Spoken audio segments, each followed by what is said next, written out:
Good morning and good evening, everyone. It's a pleasure to be here today. I'm Diva Dhar from the Gender Equality team at the Bill and Melinda Gates Foundation, where I work on gender data and evidence. And I'm happy to be here today to kick off this learning session on addressing the childcare crisis for women and girls. Before we get started, just a few words as background about the learning series started by the Gates Foundation as part of the Gender Equality team's new work stream on We for COVID, in conjunction with our partners like IDRC, iWage, and JPAL. This series is aimed at fostering learning and exchanging ideas and establishing connections across partners working on evidence, advocacy, policies, and interventions related to COVID and its social and economic impacts on women and girls. The idea is to really bring together threads of conversations on key topics related to COVID, which brings me to the topic today of unpaid childcare. From the onset of COVID, childcare has been an important topic of conversation and discussion for researchers, practitioners, and policymakers. Even before the COVID crisis, we were a long way away from closing gender gaps in unpaid care work. Globally, women did nearly 3 times as much as unpaid care and domestic work as men. With the onset of COVID, school closures, social distancing has meant that 1.5 billion children worldwide have been out of school, increasing the need for childcare in an unprecedented manner. Today, men are doing more unpaid care work than they have ever done before, but the data from several countries suggests that women's unpaid care work has increased much more, deepening these existing gender gaps. Women are also affected differently. Groups who are worst affected include women from the informal sector with few protections, women who are living in poverty, single mothers, essential workers, adolescent girls, and women belonging to minority, racial, and ethnic groups. There are severe consequences on women's work and productivity and adolescent girls' education, which are likely going to persist in the long run based on our learnings from previous crises. Simultaneously, as we will hear today, there have also been negative impacts on the childcare sector and supply of childcare because of the circumstances around COVID. The childcare industry itself has suffered in terms of lower demand, lower prices, lower profits, while facing higher costs and lack of guidance in countries such as Africa, in countries such as East African countries. There may be long-term effects on the childcare industry, and as we know, the childcare and care services industries are also predominantly female. However, while this has been flagged as a priority issue by so many stakeholders, there has been a lack of action and policy and programming responses. Limited action has been focused mostly in high and middle income countries, and there really is a need to develop a roadmap and use this crisis as an opportunity to reorganize care work, influence future gender norms and roles around care work, and develop a range of policy solutions that can exist and tackle the unpaid care work and childcare crisis in the long run. A number of these policy solutions are going to be discussed today in the conversation. IDRC, iWage, and the Gates Foundation have been collaborating on a brief to synthesize the evidence that has been generated by many of you and other partners on the call today, and to bring together some of the learnings and best practices from across contexts. So the objective of this session today is to really, as a journey, foster our collective learning in this area and help us build the optimal case for investing in childcare and its impact on women's economic empowerment, as well as early childhood development. This is going to help, as I said, develop a roadmap for feasible solutions, and we hope this session gives us an opportunity to explore some of these in more detail, whether they be subsidies, relief packages for the childcare industry, social protection measures, building out childcare as employment. This is an opportunity to build back better, and I welcome our conversation around this over the next couple of hours. I'm going to now hand over the presentation to our colleagues here, Nilanjana from iWage, as well as Kate Grantham, who is working closely with us and with IDRC. Katie Great. Nilanchana, over to you. Thanks, Diva. Thank you. I will start to share my screen, but it looks like I cannot do so while the current host is sharing theirs.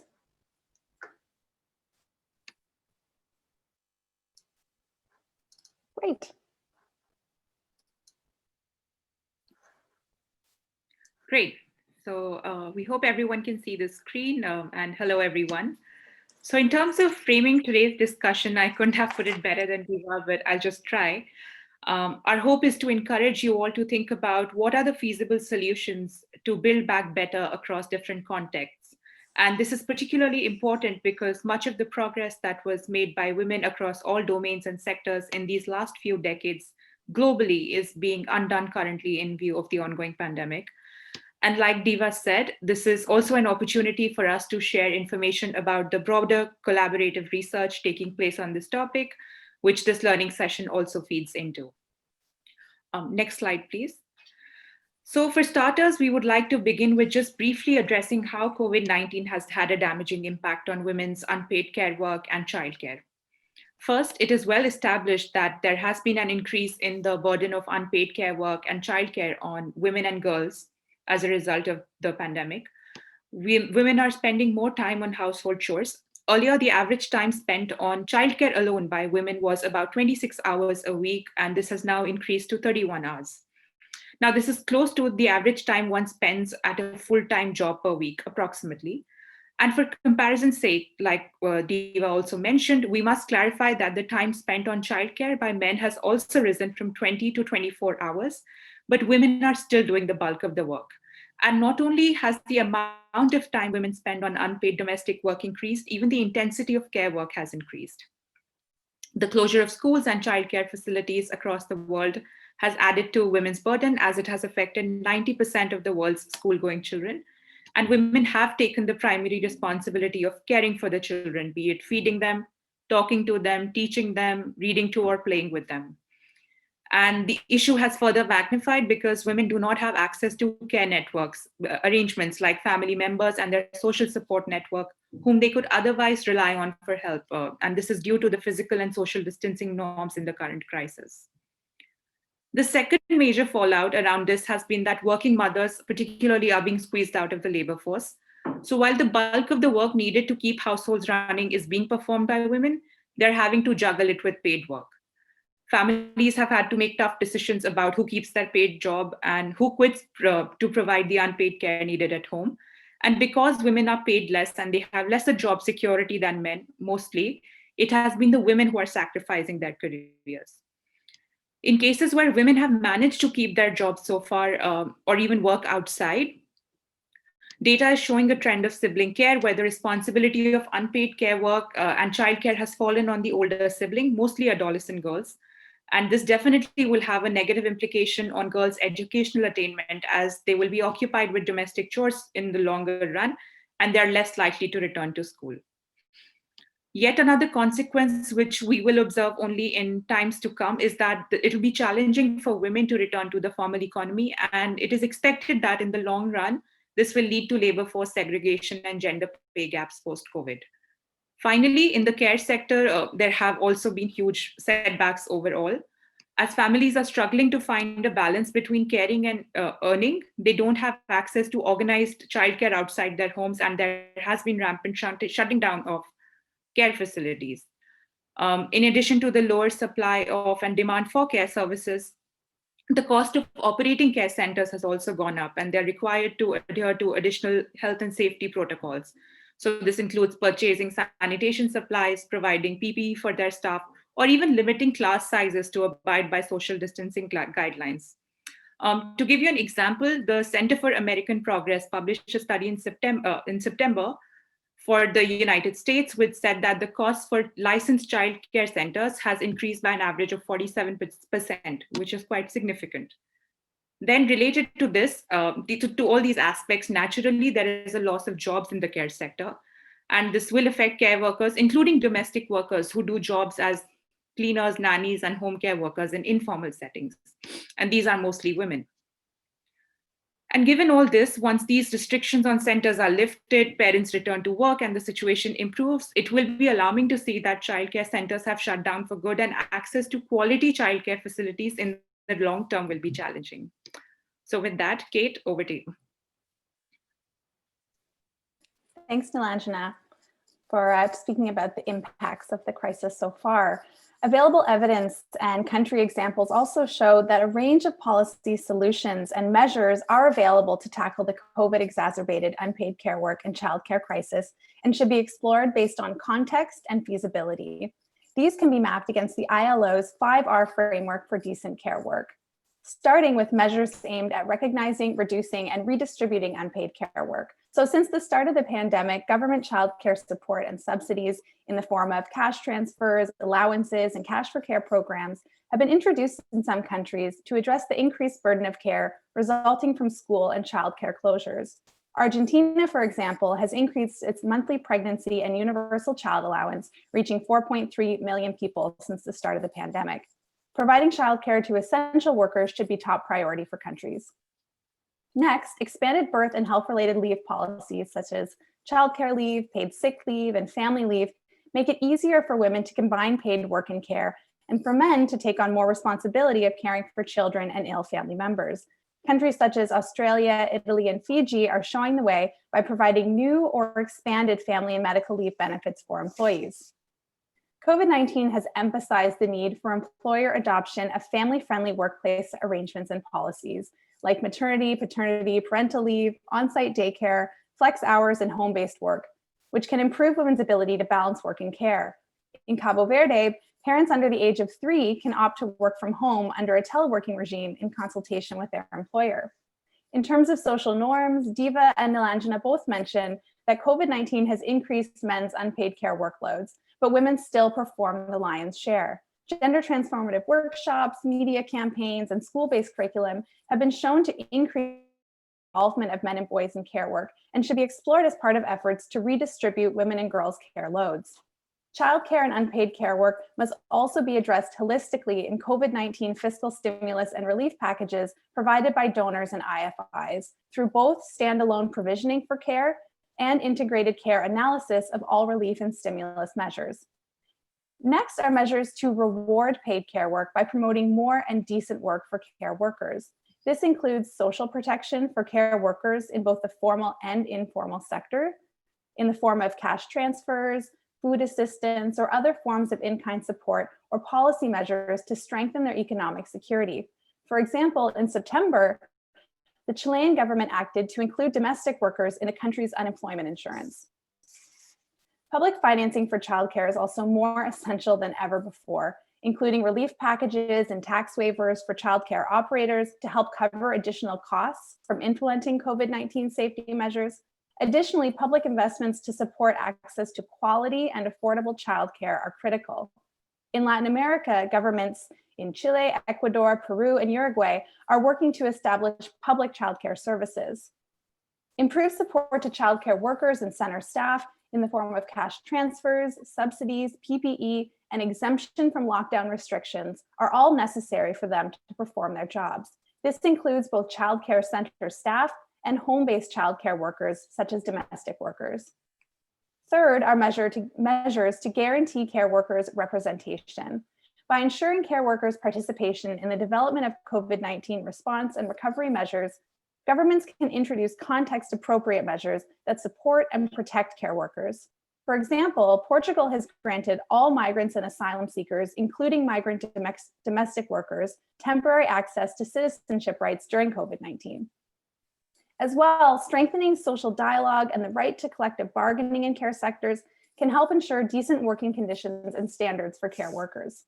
Now, many of the measures identified here aren't new, but they've become even more important in the context of the pandemic. This is also not a comprehensive list, and most available examples are coming from high and sometimes middle-income countries where there's available financing, administrative capacity, digital infrastructure, et cetera, to quickly introduce social protection, labor market policies, and other measures. So this raises the important question of what kinds of solutions are available and feasible to introduce in low and middle income country contexts. So today's discussion is feeding into ongoing research by iWage, Gates, and IDRC, which seeks to answer this exact question. We're currently developing a synthesis paper and policy brief, as Diva mentioned, to document COVID's impact on the global childcare crisis and recommend solutions that can be explored in different contexts, focusing on low and middle income countries. We're currently at the midpoint in the research process, which began in November and includes a desk review of available evidence and existing actions taken by government, private sector, civil society, and other key development actors, key informant interviews with over 20 experts working on paid and unpaid care, many of which organizations are represented by the panelists and participants of today's sessions, and virtual consultations like this one with experts, partners, and stakeholders working to generate new insights and feedback on the research at different stages.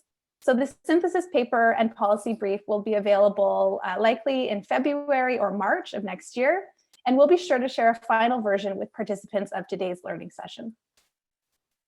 Thank you. Back over to you, Soumya. Thanks very much. Thanks very much, Kate. I'm just going to not, instead of wasting time, just introduce our exciting panel. As I said, we've really had all the luminaries working on childcare with us today. And in order of alphabetical order, we have first Amber Parks, who's the Global Advisor for Women's Economic Empowerment and Care at Oxfam. Amber works on the Women's Economic Empowerment and Care Initiative, which is a flagship initiative at Oxfam and also with women's rights organizations to address heavy and unequal unpaid care and domestic work as a cause and consequence of gender inequality. Her work focuses on the intersections of care and inequality, linking national to global feminist research and policy advocacy to shift norms and policies around unpaid care work. She has worked earlier before Oxfam at UNICEF, the Equality Institute, and the Australian government. Welcome, Amber. Next, we have with us Deepa Sinha, who is the Assistant Professor of Economics at Ambedkar University, Delhi. Deepa has an MA in Economics from Jawaharlal Nehru University in Delhi and an MSc in Development Studies from SOAS. She completed her PhD from Jawaharlal Nehru University and also works on issues related to food rights, nutrition, and public health in India. Particularly, she has worked with the Office of Commissioners to the Supreme Court of India on the right to food, the Center for Equity Studies and Public Health Research Network, and is actively involved with the Right to Food campaign in India. Welcome, Deepa. We then have with us Patricia Kitsao-Wekulo, who's the Associate Research Scientist at the African Population and Health Research Center, APHRC.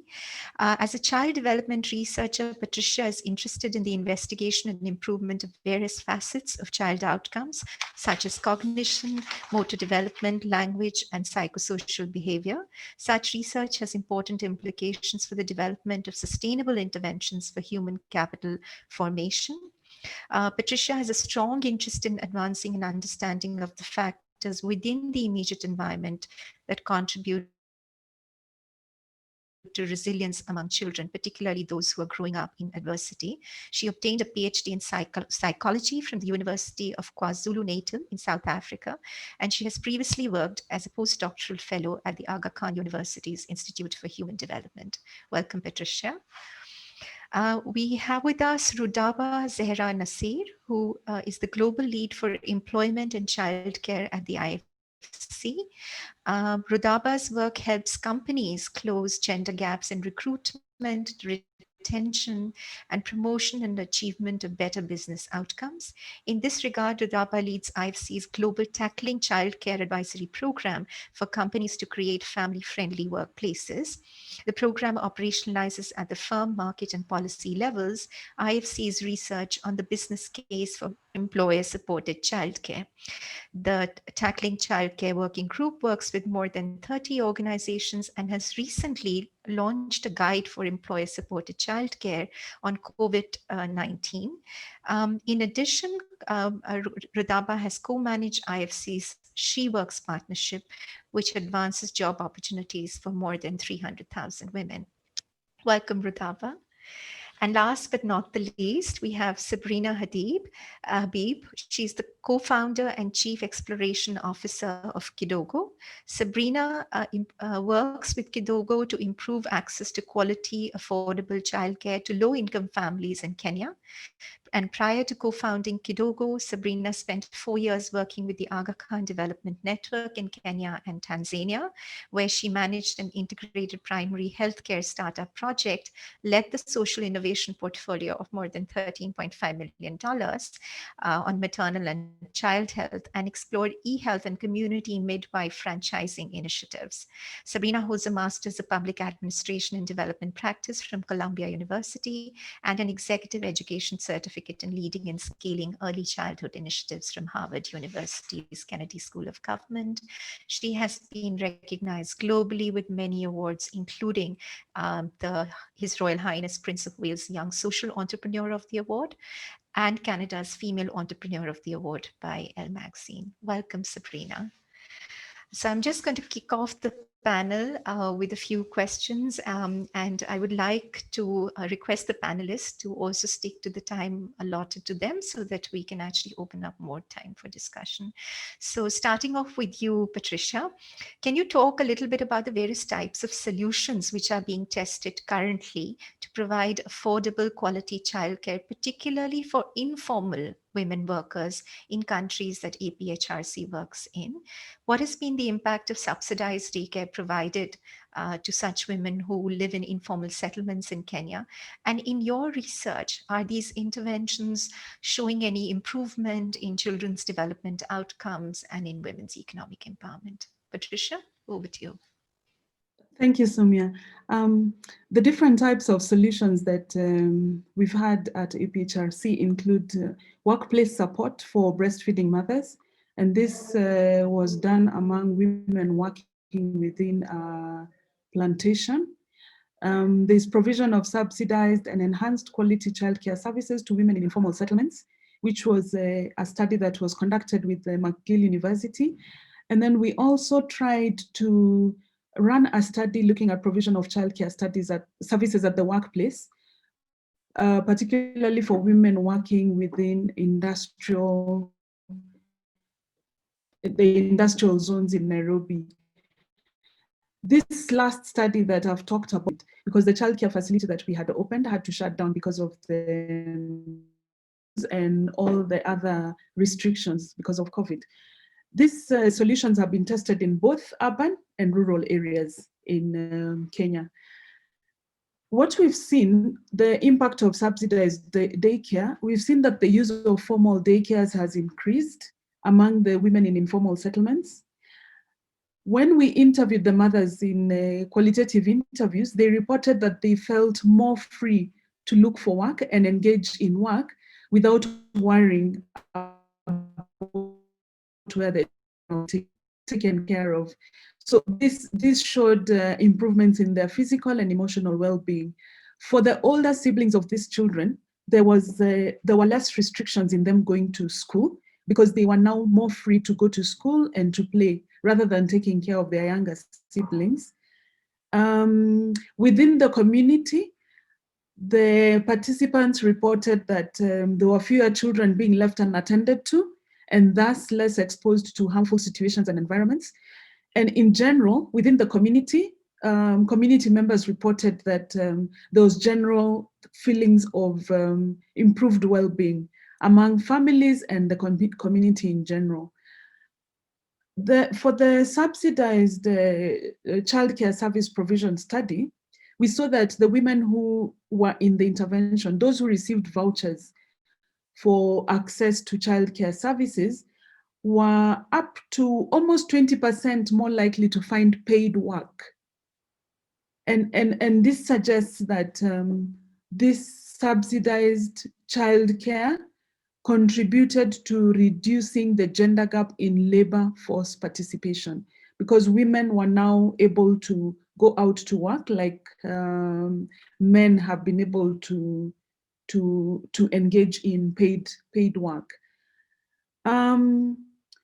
The working mothers who are in the intervention were also able to work for fewer hours, on average up to 5 hours, fewer hours per week compared to the mothers in the control group. And this was without loss of earnings. So whereas there was reduced time they were spending at work, they also had increased, they also reported increased income for their households. And within the context of the nurturing care framework, when we look at our results in the context of the nurturing care framework, we saw improvements in child nutrition because of the meals that were being provided at the daycare facilities, improvements in child health, safety and security also improved. And then the children were exposed to greater learning opportunities because of the interactions that they had within the daycare facilities. In our other study where we looked at breastfeeding support for working mothers, we saw that there was an increase in breastfeeding rates among the women who received childcare support.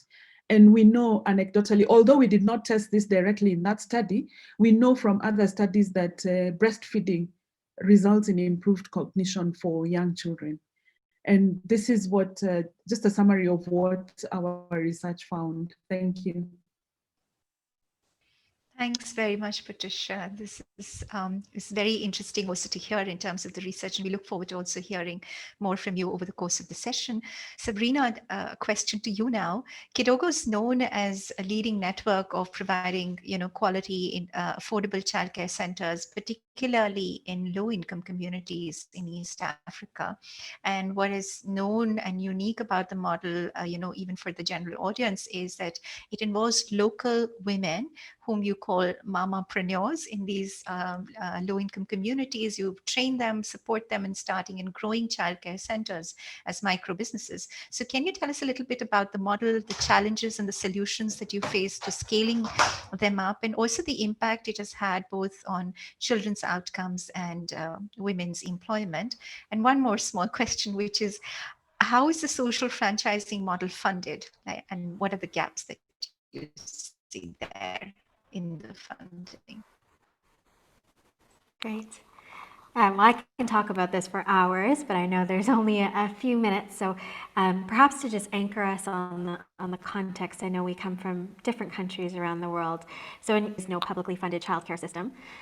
There's been really great strides made on early childhood care and education, but that is for pre-primary, so age 4 and above. The large consensus amongst politicians should be in the care of their mothers. We obviously know from a realistic standpoint that many mothers need to work and have to make this very difficult decision every single day of where do you leave your young child when you need to go to work. In some cases, they're left home alone, tied to furniture, and not out of neglect, but that is the best option for them. As the mother goes to wash clothes or sell vegetables and fruits at the side of the road and come back every couple of hours to check in on the child.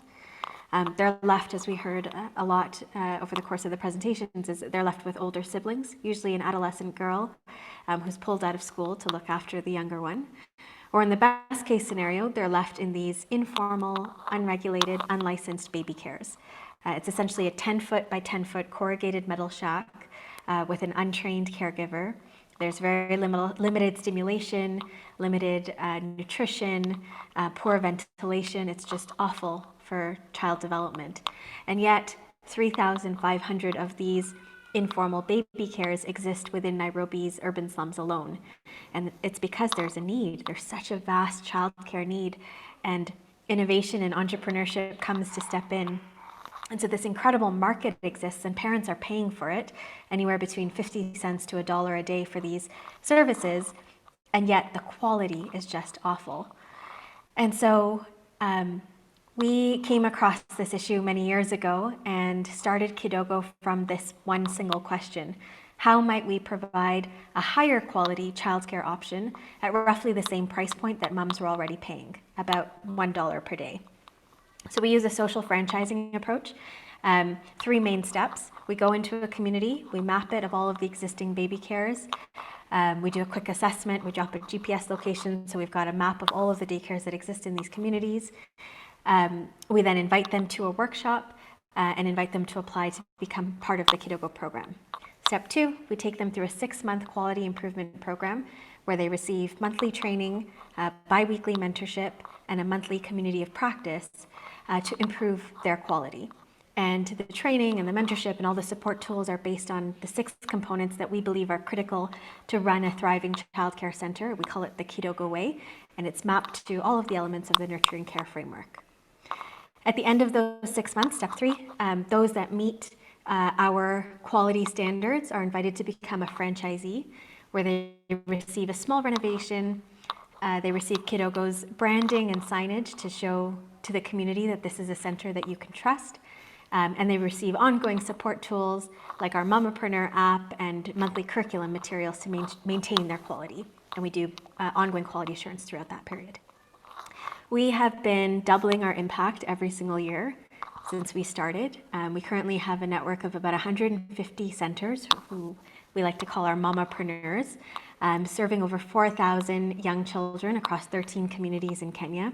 We're the largest childcare network in Kenya. And in recent studies, actually performed a lot by Patricia, Kidogo Kids outperformed a control group on all areas of development, most notably in socio-emotional development and executive function.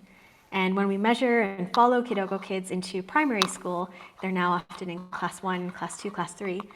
They're in the top 5% of their class, which is amazing. But beyond the child, we're seeing impact on the mother, who's able to have peace of mind as she goes to work, to the adolescent girl who is able to stay in school and not miss school because she doesn't have this child-rearing responsibility during the day anymore. And we've seen impacts with our Mamapreneurs. These are female-led businesses who are making dignified livelihoods through running their own businesses. So I'll stop there for time and happy to share a lot more during the Q&A. Thanks very much, Sabrina. I mean, it's really always interesting to hear about Kidogo and the wonderful effects it's having. Deepa, a question for you now. You have been advocating for greater attention to the cause of India's childcare workers, who we call Anganwadi workers, particularly, to improve both early childhood development outcomes and nutrition outcomes for children, as well as to free women from the burden of unpaid care work. You've also been actually speaking to these workers more recently in a study that you're incidentally doing for iWage for us. What are you finding in terms of the experience of these workers, particularly after COVID? Thanks, Soumya. So I'm following the 2 presenters, Patricia and Sabrina, talking about the importance of childcare and the positive effects it can have. But what the recent study we did is about the workers who are providing this care.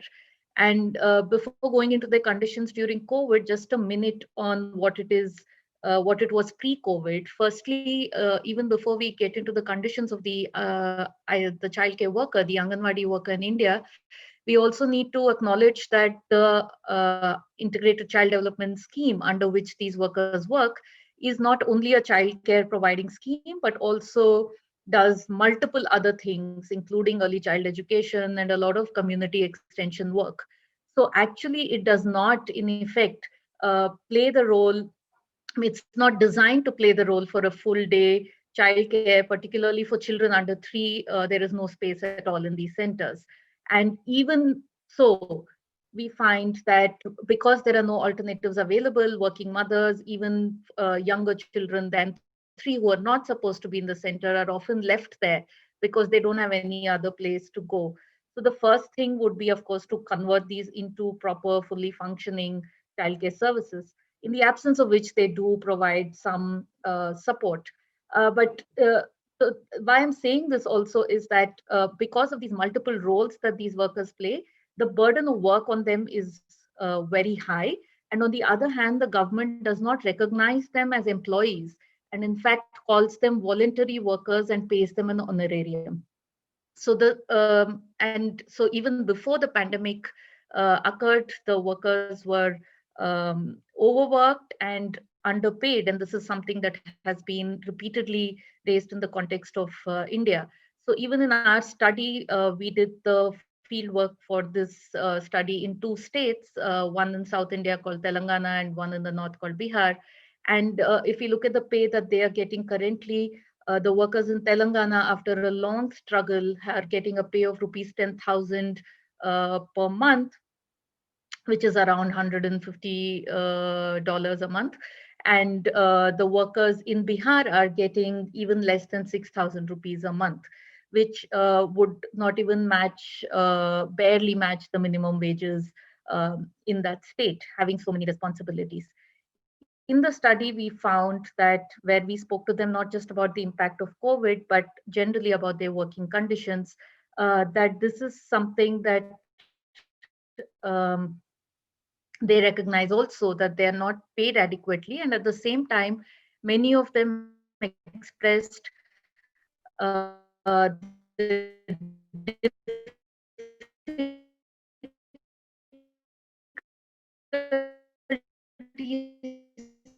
they face in carrying out their regular work, because that's what they do usually. And even during usual times, more than 60% of them said in these two states that they work around 8 hours a day.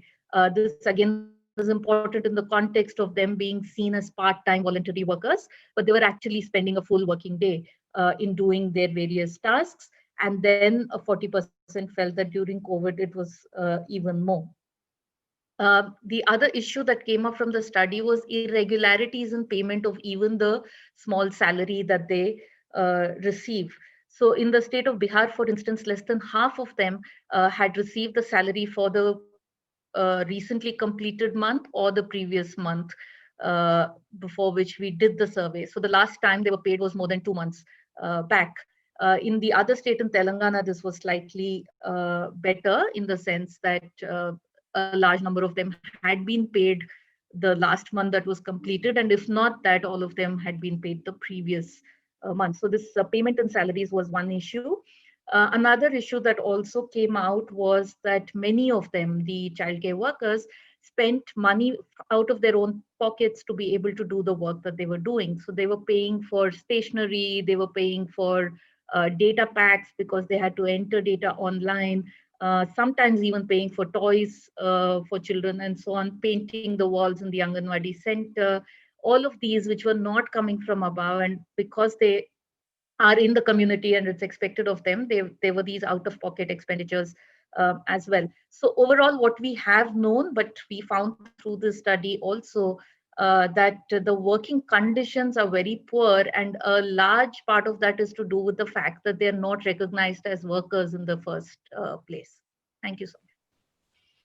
Thanks very much, Deepa. I'm just going to go over another round of questions in the same order. So, Patricia, again, back to you. What factors do you think are required to scale up affordable childcare interventions, particularly in low resource settings, while trying to keep the model also cost effective? And what role can the government and the private sector and other parties, say civil society, play in supporting households and families with childcare and daycare services? Thank you. I think one of the most important factors that we need to think about when scaling is maintaining quality at scale. And when we talk about quality, we're thinking about structural quality, that is the physical infrastructure of the childcare facility, the teacher or childcare provider, child ratio, ventilation, how much space is available per child. Those are some of the issues that we really need to consider, because when you look at the quality, when you're doing it on a small scale, it's very easy to maintain quality. But when you're thinking about scaling up that childcare provision, then it becomes very difficult, because you're thinking about affordability of that scale up that you're trying to do.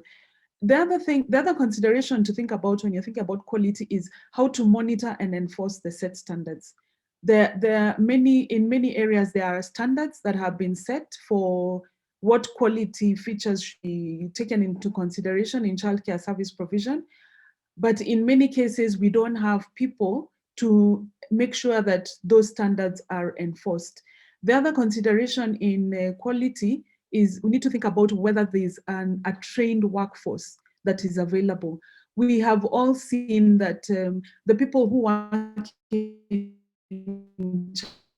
childcare childcare service, because many of the people who are in this sector are considered as failures academically. Those who didn't make it in school are told you can just join the ECD. You can join the ECD or a childcare workforce because that is very easy to do. And yet these are the most important formative years for young children. The other factor that we need to consider is acceptability of the childcare options provided. You may have a solution, but the people that you're targeting may not really, the solution may not really work for the people that you're targeting. So you need to sort of do a needs analysis and establish if whatever you're suggesting to scale up is acceptable to the community that you're working with. We also need to consider the child and caregiver friendliness of the childcare option that you're considering at scale. Is it friendly to the child in terms of, is the child going to be comfortable in such a setup? For example, if you're thinking about workplace solution, is the child going to be comfortable being taken care of by somebody else apart from the primary caregiver that they're used to spending a lot of time with? When you're thinking about location, is the mother able to move out of her home with her child and transport herself and her child to that workplace facility that you're providing?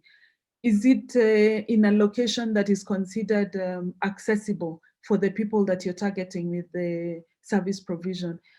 The other factor that needs to be considered is individual family needs. For example, many of the childcare facilities offer their services for a set duration of time. For working mothers, they would need childcare services from earlier than 8 a.m. when they're expected to be at work and later than 5 p.m. And yet many childcare services are provided between 8 and 5. So that's a very important factor to be considered, because if you have a solution that is being provided for the time that women are supposed to be at work, then it may not work very well at scale. Those are some of the factors that need to be considered so that whatever solution you're thinking of to scale up can work for the population that you're targeting. When we look at the government and private sector, the government especially can play a very important role in terms of supporting the provision of childcare services. They can do this by actually providing the services themselves. So having government-run childcare facilities of high quality, sort of like model centers. I know Nairobi City County is trying to do that, or has tried to do that, to have like a model care facility. But this one is targeted at children who are between the ages of 3 and 5 years. We also need to think about the children who are younger than 3 years, who are the ones most at risk of poor outcomes if they don't receive good services at this age. The other way that government can provide is can play a role in supporting childcare service provision is to subsidize services that are being offered by others, by the private sector. So for example, when we think about the mamapreneurs that Kidogo works with, if the government could consider subsidizing some of the costs of running the informal childcare facilities that they run, I think that would go a long way in supporting households and families with the childcare services. The other thing that government can do is to provide incentives to those who offer childcare services. And these incentives can be like the ones that were offered in the growth study that APHRC ran through a voucher system, where those who are offering childcare services have some of their costs covered. The other way that government can subsidize these costs is by offering the infrastructure, like for example, the buildings where the childcare services can be offered, or even training the workers who are working in those child facilities. A very important role of the government is to enforce, or to have policies in place and to enforce those policies. In Kenya, we have the Kenya Health Act of 2017, which requires every employer to establish a lactation place at the workplace. The lactation place is required to be private, to be clean, to be lockable, to have a fridge, to have good lighting, and to have comfortable seats. In addition, under this act, employers are required to provide a physical environment that is safe for the children and meets the requirements, all the requirements under the relevant law. Employers also are expected to provide appropriate programs that develop a child's cognitive, emotional, social, and language abilities. They are also required to employ an adequate number of trained staff and provide nutritionally balanced meals and snacks on a daily basis. We have this written down. How many organizations are actually doing this? We don't have the figures for that right now, but we know that there are very few employers who are actually implementing the Health Act. And in fact, in the news recently, I think it was last year, there was fine. The government announced that there would be a fine of Kenya shillings 1 million for failure to allocate breastfeeding spaces under the proposed law. Following the, sorry. So can I just ask you to wrap up as well, just in the interest of time? Okay, sorry. Just to talk about the follow-up of the Kenya Health Act, we have the guidelines for securing a breastfeeding friendly environment. This was enacted in 2018. And then in 2019, last year, at the National Assembly, the Breastfeeding Mothers Bill was introduced. So these are some of the ways that the government can promote the provision of childcare services. Thanks very much, Patricia. This is really comprehensive. Sabrina, over to you. How has Kidogo's work been impacted, particularly after the pandemic? For example, how are you shifting the model of providing childcare?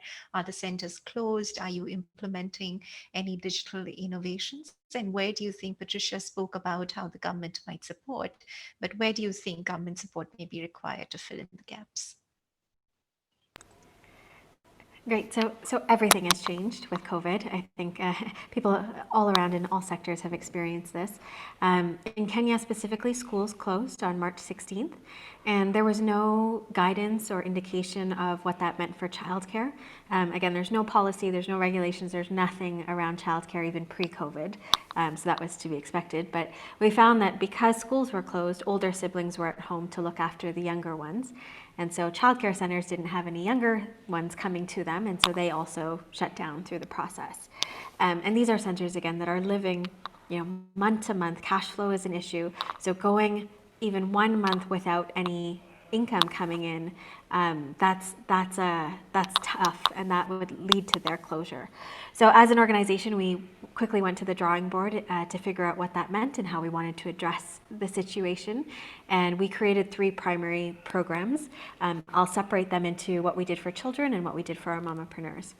So for children, our big question was, if kids can't come to Kidogo centers, how can we bring the Kidogo experience home? And again, part of the reason why we exist is because there is such a divide between the rich and poor in cities such as Nairobi. And we believe that interventions in the early years, where 90% of brain development takes place, can really be that equalizer. And if you think about COVID and all of the disruptions, the upper income kids in any country we think about had Zoom classrooms, had materials, had digital means to stay connected. The lower income kids, the kids that we work with in the slums, didn't have any of that. So the first thing we did is we did play packs. We designed, assembled, and distributed play packs every month to all of our Kidogo kids and to partner organizations. And the basis of it was a home learning guide, anywhere between 50 to 70 pages long, with coloring sheets, with activity suggestions that parents can do with their kids, with information on child development, and then usually a few items that couldn't be found in the household that would aid the activities suggested in the booklet. So coloring pencils, modeling clay, etc. And over the past, since April, we've distributed 60,000 play packs so far, which has been pretty cool. The second thing that we launched was a digital caregiving arm. We have amazing content that we train our mamapreneurs in, and here was our opportunity to figure out how to get that into the hands of parents. And so we sent weekly SMSs since March on parenting tips and content that we have. And then a few months in, we launched an Ask a Childcare expert line where parents could SMS back with their questions for free. We had a great discount from the largest telecom here in Kenya. And so we thought it was really incredible because every month we would get questions coming in from parents, and it helped us have a good sense of what the pulse of the ground was. So for example, in May and June, we got a lot of questions on health, on nutrition, on feeding. Families were down to 1 meal a day, and so they were concerned about what they could feed their child to keep them nourished. In August, we saw a spike in child protection and child abuse questions. And so it was really helpful because we understood what was going on parents' minds and what was happening in the communities. We were able to then tailor all of our messaging, our play pack content to respond to what was the emerging theme that was coming up through the Ask the Childcare Expert line, which was great. We also launched, as part of digital caregiving, WhatsApp communities of practice. Pre-COVID, about 50% of our parents have smartphones and use them.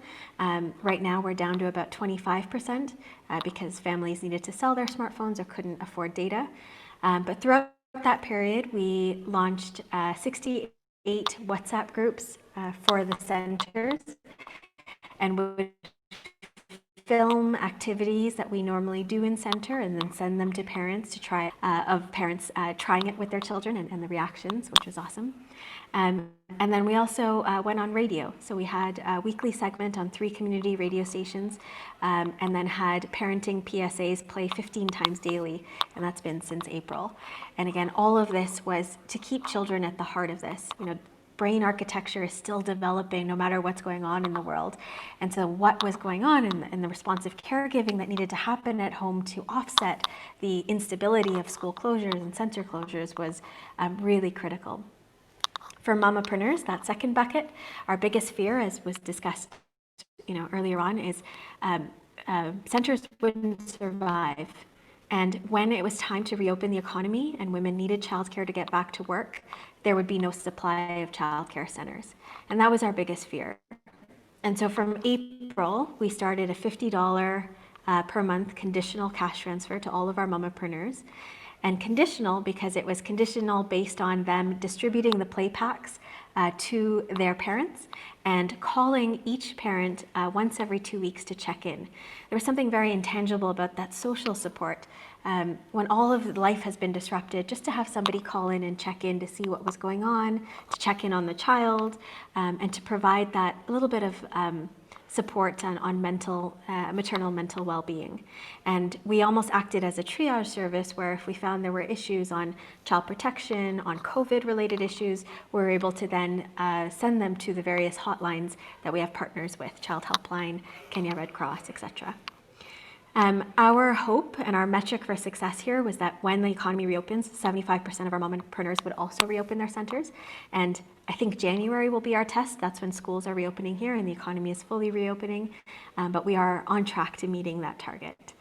And we're excited that APHRC will be doing a full evaluation on our COVID response to see what was the impact of it. So it's been interesting and exciting and has caused us to shift and pivot, but there are a lot of the things that we did this year we will take into our core programming from next year. Great, that's very heartening to hear, Sabrina. Over to you, Deepa. And also there's a question from the audience which is related, which is that India's childcare workers or Anganwadi workers we know have also been working as frontline workers during the pandemic and going house to house, testing and spreading messages on social distancing. What have their experiences been like, while they're traversing the ground on foot, going from house to house? What are you finding in the study? And moreover, you spoke a little bit earlier about that these are not permanent workers. Some of them are actually incentive-based workers. But what is the nature of vacancies, even in the permanent worker database that you see? And, whether if we fill them, can India tackle its care burden? Thanks. So in relation to COVID experiences, So it's not just the Anganwadi workers, but along with them, the other cadre of community health workers that we have, ASHAs, we found that they have been working together as a team, and they were made responsible for a number of things, largely to do with door-to-door surveys, identifying people with symptoms. And in the initial periods of the lockdown, when there was a huge issue of people migrating back to villages, they were like the doorkeepers who had to ensure that they quarantined and getting their tests done and contact tracing and so on. The experiences largely from the study were that basically this, that uh, although their usual activities had come to almost a stop till very recently, this kind of work was also something that was more stressful in the community, because in the initial periods, people also didn't know enough about COVID, and therefore there was some stigma around these workers going around door to door in letting them come inside and so on. And they were usually given targets, like in the case of Bihar, for example, the Anganwadi worker and the ASHA as a team, in 3 days had to survey something like 200 households. And they were paid an incentive for only 3 days, but many of them told us that it was not possible for them to complete the survey in 3 days. So they actually did more number of days of work, but they were not paid for it. In Telangana, ASHAs, for example, were made to stand at the checkposts at the entry of districts. So they were given 8-hour shifts where they were there along with the police and other officials. And their role was to check temperature and again look for symptoms and decide who goes into quarantine, who can go home, and so on. So there was a lot of additional work. And in terms of support in the form of PPE, and so on, it was very patchy. Most of them did say that they were given masks, but that was like a one-time giving of masks, and they either stitched their own or they had to buy, and there was not really much PPE beyond that. Also, the ASHA workers were supposed to be given an additional incentive for the extra work they're doing during COVID, but that also had not reached most of them when we spoke to them. But coming to the larger issue of provision of childcare services in India and what more needs to be done, and related to that, what are the kind of vacancies and the human resources that are required and also are available as a potential for employment for large number of women. That's where we need to look at take a broader view of childcare services, not just through the ICDS, but look at the various legislations through which childcare services are mandated or there is a space for creches to be provided. So what we have been advocating is for universal childcare services, not in the sense that every child must go to a daycare center, but that every child and family that needs a daycare center must have access to one. And for that to be possible, we need multiple kind of models of childcare centers, with not just through the Anganwadi. And these need to be flexible and in response to the needs of the mothers and the kind of work that they do. A point that Patricia also made, that the Anganwadi centers, for instance, are very rigid about their timings. Across the country, they work from 9 a.m. to either 2 p.m. or 4 p.m., depending on the state. But in many, many places, women work from even 6 in the morning to say 1. Usually they start earlier. So when it comes to daycare services or creches, the timings, the seasons, and so on, all of this need to be much more flexible. In terms of multiple models, therefore, ICDS is one of the many. But the Maternity Entitlements Act was recently amended, which says that if any workplace has 50 workers or more, so earlier it talked about 50 women workers. Now our legislation says that if there are more than 50 workers, then there must be a creche available there. But there is no system of monitoring. We don't have the data. We do know anecdotally that many places do not have these creche services, even though it is legally mandated. So having a database for this and having a system to check whether this is happening or not. Similarly, the work sites under the National Rural Employment Guarantee Act, where there's a lot of demand for work under this scheme currently. Under that act also, if the work site has women, more than 5 women who have children under the age of 6, then it is mandated that they must open a creche there. And for many years, we've been talking about how there have to be specific guidelines for what this creche would look like, because a creche service is not like daily casual labor that you could have a different woman doing that role on different days, that there is some amount of training that is important. And also children need continuity in care. So how can we see some convergence of this worksite creche facility with other programs like ICDS? And finally, also many NGO-led models from which a lot can be learned, like the PHRN in the state of Odisha is currently running 150 daycare centers in tribal areas, and the Odisha government is taking on their guidelines on how to run creches. So linking Anganwadis with creches, starting with at least 25% of the Anganwadi centers. So there are 1.4 million Anganwadi centers in our country. So starting off with at least 25% is what we have been saying has to be done. I gave such a long background also to say that your question on vacancies and the potential for jobs to be created in this sector, therefore, has to be looked at across all of these. And if we look at just the Anganwadi ICDS system alone, like I said, there are 1.4 million centers across the country. And if they are all to be converted into daycare/creche services, then they all require one more worker at least, because currently this Anganwadi worker is already addressing the preschool education needs of almost 40 children. So to get in the age group of 3 to 6, so if they are to get in younger children, that's impossible, and you cannot have those kind of ratios with young children. So at least one more worker, that itself means 1.4 million workers. On top of that, in terms of the regular positions that are there, for all of this to function, and this came across in the interviews that we did recently as well, that supportive supervision is something that's very important. While these workers are providing the services up front on the front line in the community, how well they are able to provide their services depends a lot on what kind of supervision and monitoring takes place. And supervision and monitoring, not just in terms of monitoring the way it happens in India, where account books are checked and inventories are taken, but actually supportive supervision, because training is very inadequate. So having people who come regularly, help handhold them through their job in addressing severe malnutrition, addressing learning difficulties, helping with disabled children, and so on, is extremely important for the kind of services they're able to provide. So under the ICDS, we have a cadre called supervisors. So there's supposed to be one supervisor for every 25 Anganwadi centers. So if we look at the vacancies in that, we find that 40% of the positions across India are lying vacant. So of the number of supervisors you need to have, we only have 60% in place. And the next level officer, which is for every 100 ICDS centers who's supposed to monitor and take care of this, once again, 30% of the sanctioned posts are vacant. And these are all women cadres. So even if they are filled, there is a huge potential for even creating, it's not creating employment opportunity because these positions are already sanctioned, it's just filling them. Thanks very much, Deepa.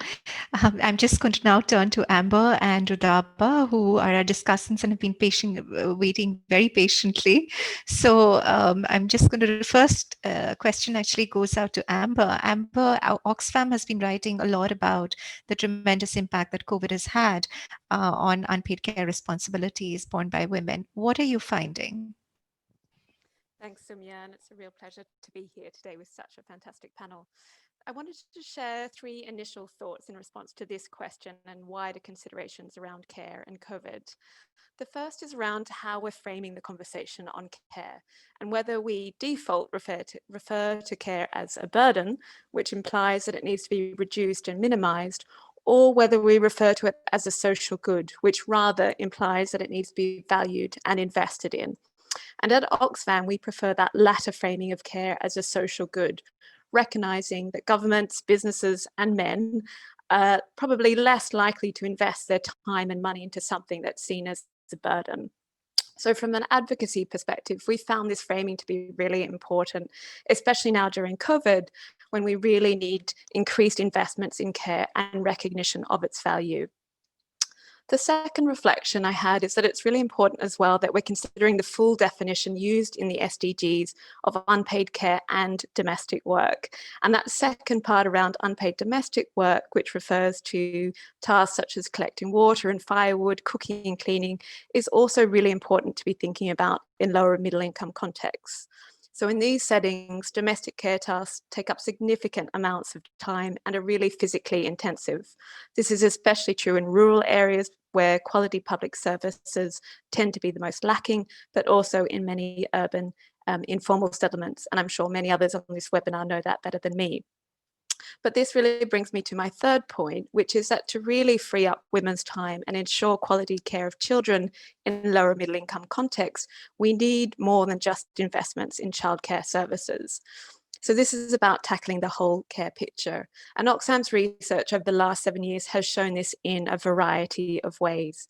We found that in general, the first priority for women in rural and low resource settings has actually been a reduction of the most time-consuming and arduous tasks such as collecting water, doing laundry, cooking and preparing food.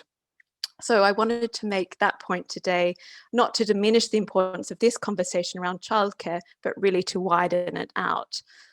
And before COVID, in rural and resource poor settings, women's time on these unpaid domestic tasks was already extremely high.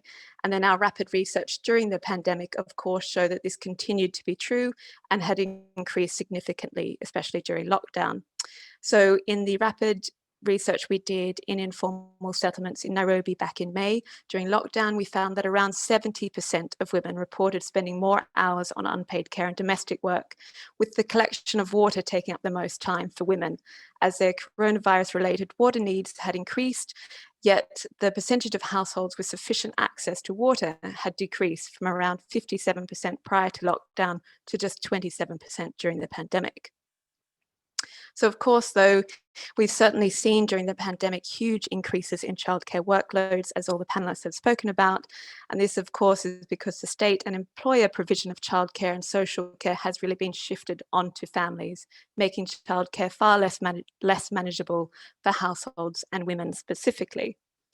So again, in our research in Nairobi's informal settlements during lockdown, around 45% of women said they were unable to do their paid work because of their increased unpaid care workloads.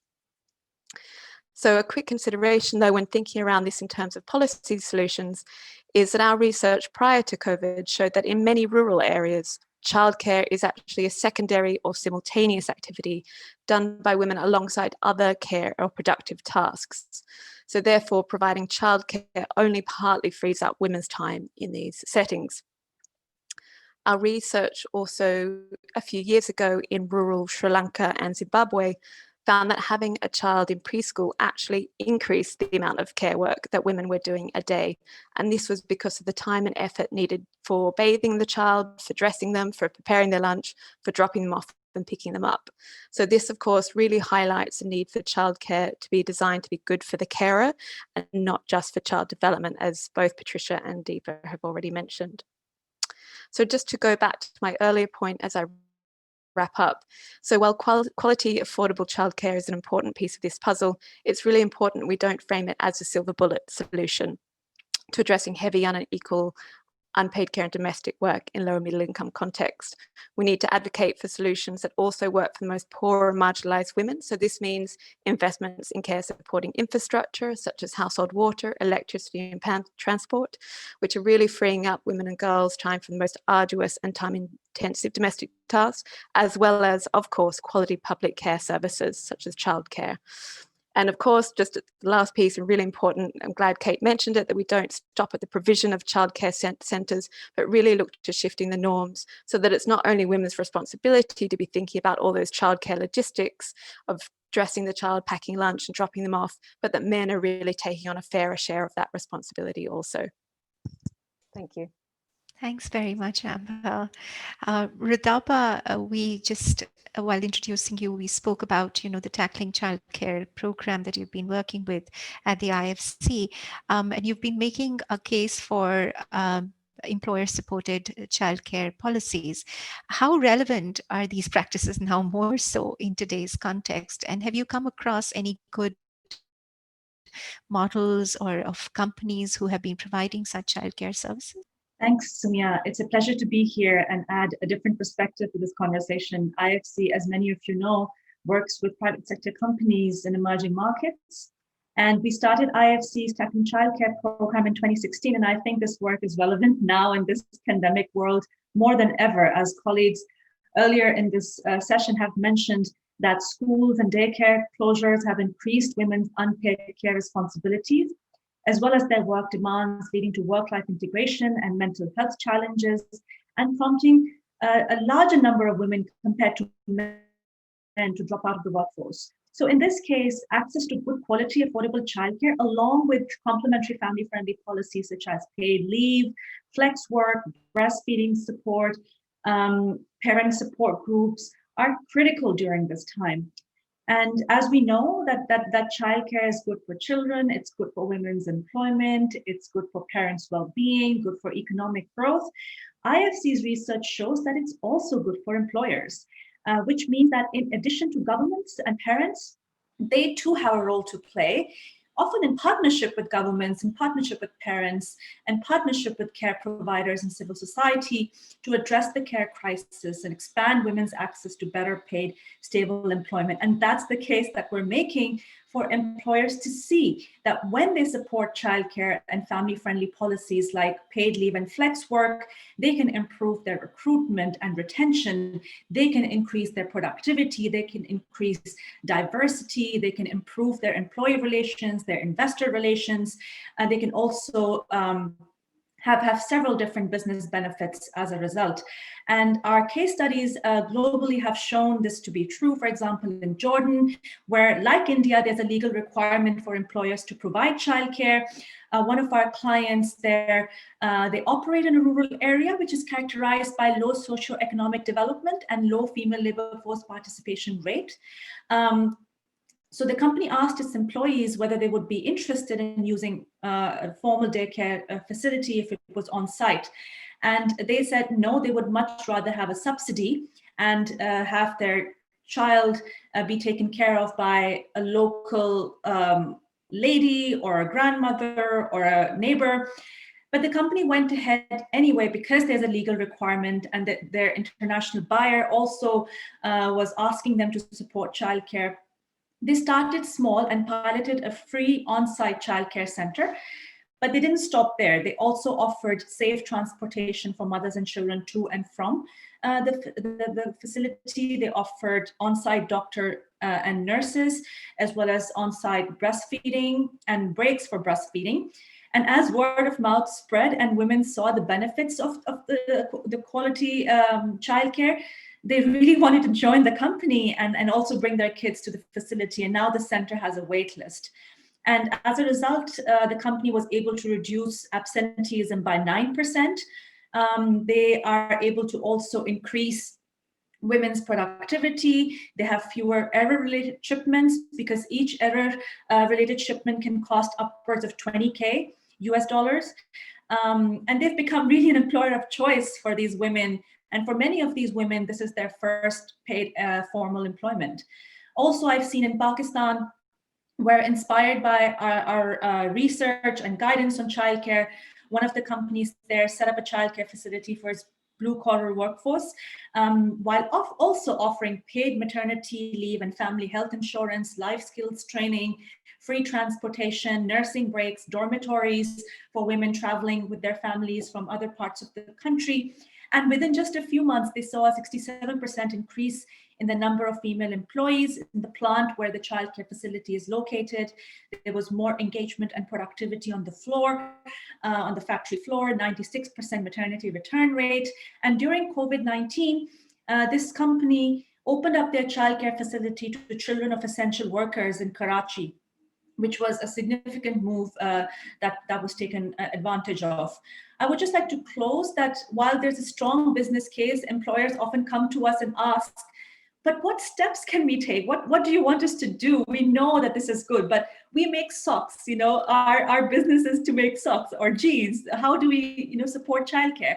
So we have a few ideas for them. We have the global guide for employer supported childcare. We have a COVID-19 and childcare related guide.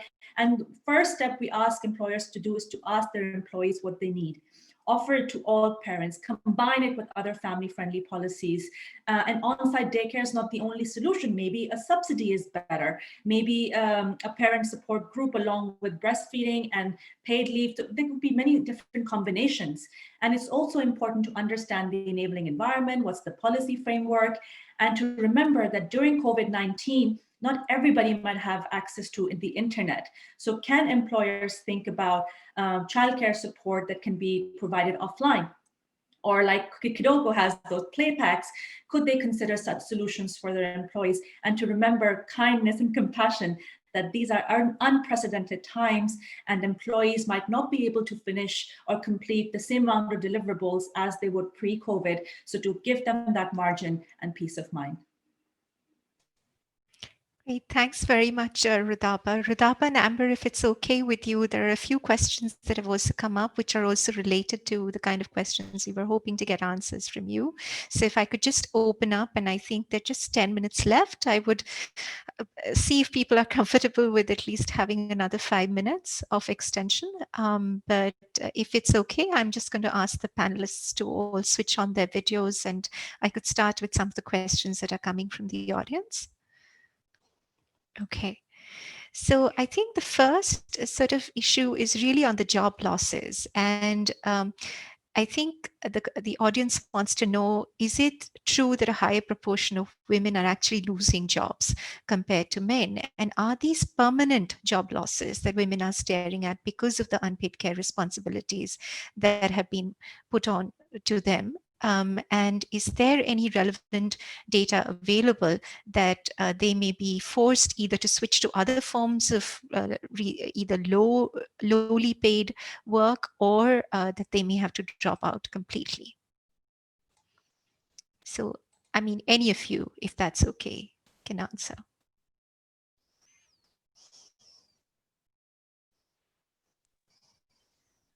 Thank you, Soumya. I think the data, there is some data that the Population Council was collecting in informal settlements on the effects of COVID, and they've had a survey with 6 rounds, and the survey showed that the impacts of COVID were greater on women than on men. They didn't specifically ask about job losses, but when we look at the other aspects like access to food, caregiving responsibilities, being away from, spending time in childcare responsibilities, this seemed to affect women more than men. So I would assume that women are likely to have been the ones to give up their jobs so that they take care of the responsibilities, additional responsibilities because of COVID.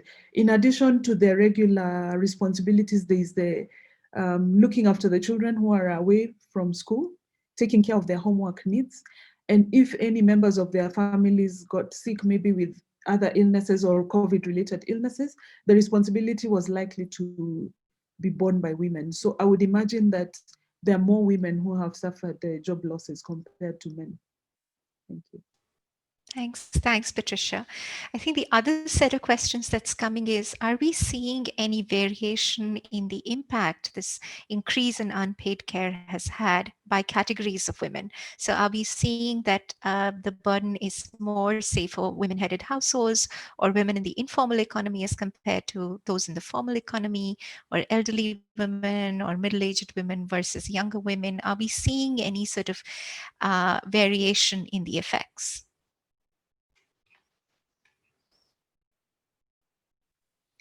Those are very interesting issues that have been raised, and they provide a very good basis for future investigations.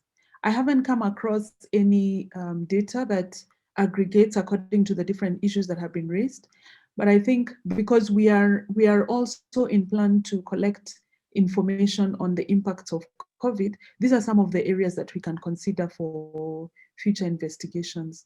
And I think those are very important considerations to make. Absolutely. Thank I was you. just adding, I was just looking back through the data that we did, the rapid assessments in Nairobi and the Philippines as well. And unfortunately, our sample size wasn't big enough to drill down into that amount of analysis, but we did collect the data. However, I know in Kenya, UN Women, together with Oxfam and Care International, has just done a national survey on the impacts of COVID on gender.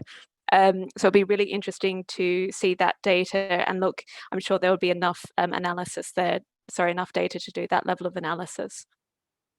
And just quickly on the last question, I know it was referring, I think, to low and middle income context, but I know in the UK, in terms of women who've been affected, in terms of the work, 10% more women than men have been forced to stop work, and 5% more have been asked to be laid off or have been laid off than men in the UK. But then obviously that also reflects a research bias where we've got the research happening more.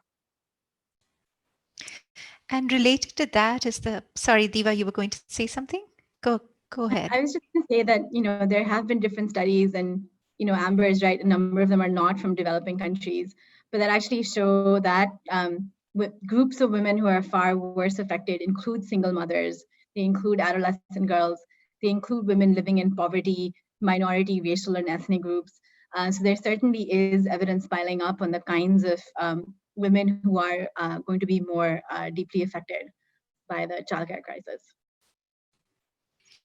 And related to that is the question that, given that women would be more adversely affected vis-a-vis men, and of course some groups of women even more so, are women actually looking at alternative occupations? I mean, are they looking for hybrid sort of work models which would now allow them to also take care of their domestic responsibilities? Are they now going to be forced to look at occupations that are closer to their home?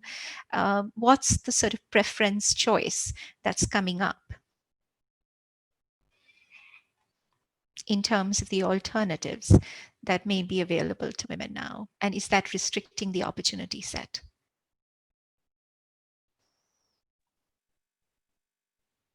Deepa? I don't have an answer, but if nobody's saying anything, so I can say that in the context of India, two things. One, that maybe this is the case for a very small minority of women, but I think we also need to, it's too soon to say, of course, but we also need to keep in mind the pre-COVID context. It's not as if in a country like India, women really have a choice in the absence of particularly non-agricultural work. Most working women in India are self-employed, unpaid family workers in agriculture, in situations where they don't have childcare services in any case. And there are no childcare services. So yes, there is an additional burden, because even the few hours of relief they might have got from a school or a ICDS center is now absent. But I think the question itself needs to be posed very differently in an Indian kind of a context. And I think the final sort of set of questions that seem to be coming is really the difference between rural and urban settings as well, particularly in LMIC contexts. Also in India's case, what we are seeing is this huge migration from urban to rural areas, with men coming back home and unpaid care work increasing. How is that going to affect not just the unpaid care work responsibilities, but also long-term nutrition outcomes and development outcomes for children as well as women?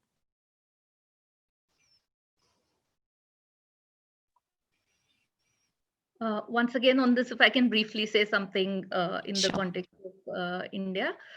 So it's not just a question of care work, it's quite clear now that that would increase, but also women are again often seen, or they are the primarily responsible for providing food for the family. Now there are more mouths to feed with returning migrants, and with the kind of economic slowdown we are facing here, unemployment and loss of livelihoods is a huge issue. And based on whatever field studies that we have that are coming up, we are seeing that this whole issue of access to food and nutrition is quite major in India, with many in all studies, whoever's doing it, reporting reduced quality and quantity of food.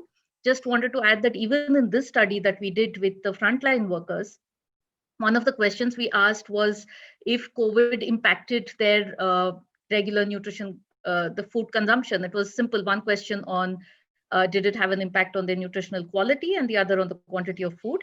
Amongst Anganwadi workers, a quarter of them said that they were consuming less food post-COVID than they were earlier. And almost 50% of them said that the quality of food that they were eating, that certain kinds of food which they were eating earlier, they were not able to eat now.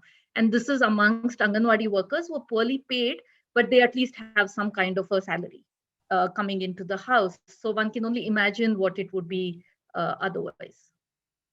Just Hi. to, oh, Sorry, Amber. I was going to come to you with another question, but go ahead.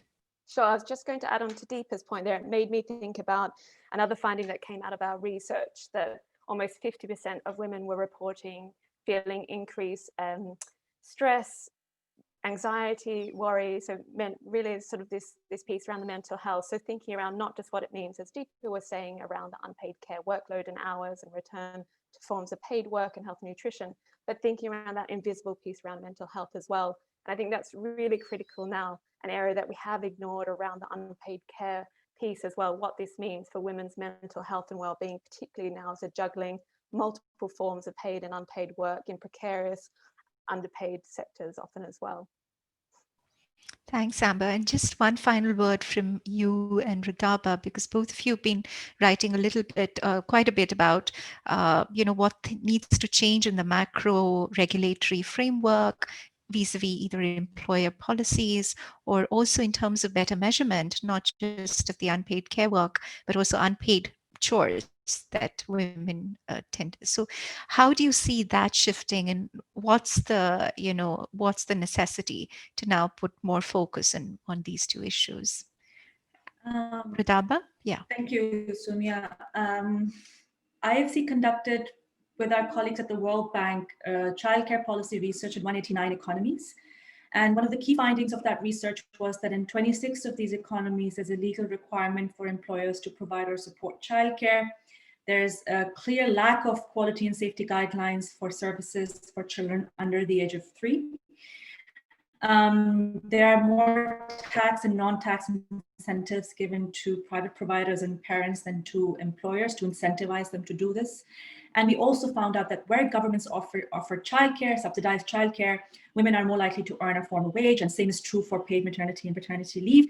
In India, we conducted a survey of nearly 300 employers on how ready they are to meet the legal mandate that requires them to provide childcare, and what are some of the challenges and opportunities for compliance. And we found that they highlighted a lack of quality and safety guidelines, transportation issues that workers face, and there's also a lack of funding and incentives, particularly for smaller businesses and smaller employers that find it difficult to support childcare and offer 26 weeks of maternity leave as is legally mandated. So then we brought the public and the private sector together and conducted roundtables in 3 cities. And as a result of these roundtables, the government actually made some policy changes and issued an advisory to Indian states to issue these childcare guidelines, which are critical during this time, because as demand for childcare increases, childcare quality, health, safety guidelines, implementation support, funding support, tax, non-tax incentives for more providers and more employers to do this are also key. In Fiji, our research shows that companies are losing nearly 13 days per employee per calendar year due to childcare related challenges. As a result of this, the government took note, and with our support set up a childcare and ECD task force. They earmarked funds in their budget to set up childcare facilities, so dedicated funding. And they also committed to putting in place an ECD childcare policy for the country. So these are some of the macro level changes, policy level changes that are critical to advance childcare. Thanks, Ridaba. Any word from you, Amber, on better measurement? Yeah, maybe just to quickly wrap up with that thought. And I think this is such a really important question, because what we measure is obviously a reflection of what we value. And I think as of 2018, we only had around 16 countries that had national time use data on unpaid care and domestic work. And that's a really huge gap that we're working with there. So we need obviously much better, more rigorous and much more widespread data that is really context specific and goes just beyond measuring time use and women's employment investment in paid work, but really looks at other factors around women's well-being, the type of work that they're employed in as well, whether it's decent and dignified work, and whether it's enough for their needs, for themselves and their family.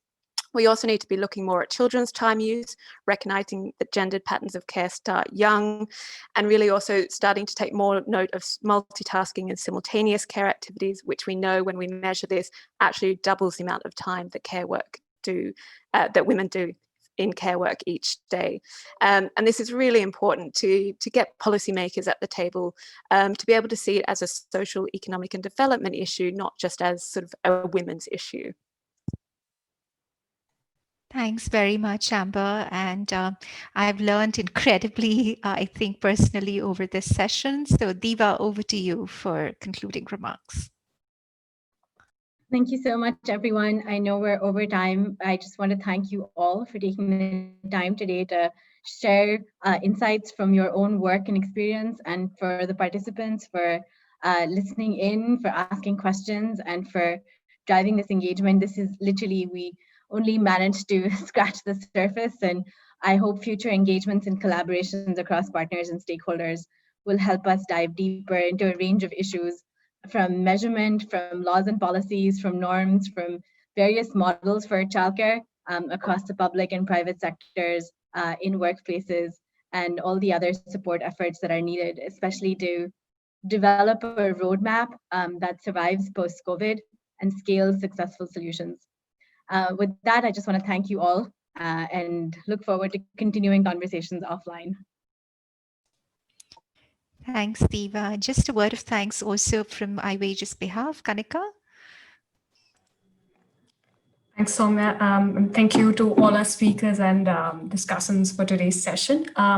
Just a reminder to all those who joined in and listened patiently, the recording for the webinar will be posted on our website in the coming days. And if you'd like to follow the conversation that we've had, a very exciting panel discussion, on Twitter, the hashtag is Reduce Care Burdens. So we look forward to more such sessions and keeping this agenda alive and going, and partnering with the Gates Foundation to come up with more of a sort of concrete next steps based on the paper that Kate and Nilanjana and other colleagues at IDRC are working on. So thank you very much. And thanks very much on my behalf as well to the BMGF, to the Foundation for great support, for always driving the agenda. And we look forward, as Diva said, to partnering with all of you in producing this working paper, which hopefully summarizes even the rich discussions that were done today. Thanks all, thanks very much. And thank you to the audience too. Bye-bye. Thanks.